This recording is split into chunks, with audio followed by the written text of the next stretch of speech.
chapter 12.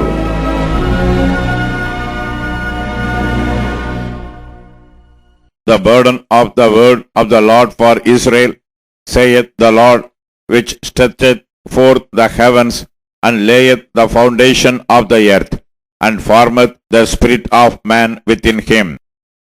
Behold, I will make Jerusalem a cup of trembling unto all the people round about, when they shall be in the siege both against Judah and against Jerusalem. And in that day will I make Jerusalem a burdensome stone for all people. All that burden themselves with it shall be cut in pieces, though all the people of the earth be gathered together against it. In that day, saith the Lord, I will smite every horse with astonishment, and his rider with madness.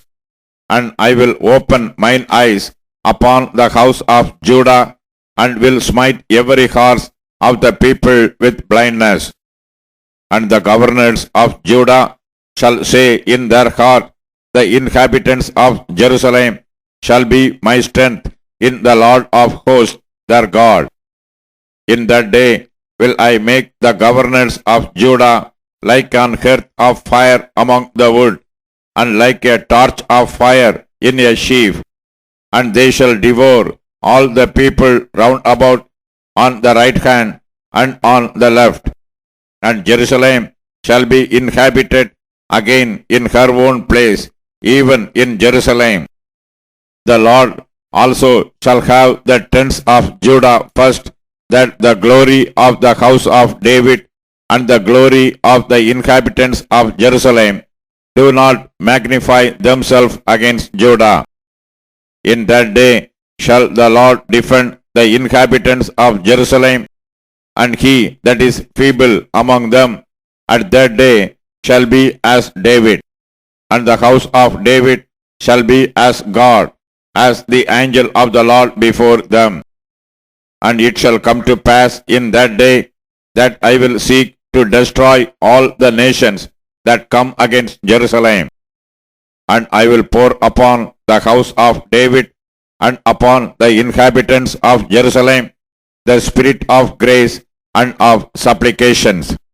And they shall look upon me whom they have pierced, and they shall mourn for him as one mourneth for his only son, and shall be in bitterness for him as one that is in bitterness for his firstborn.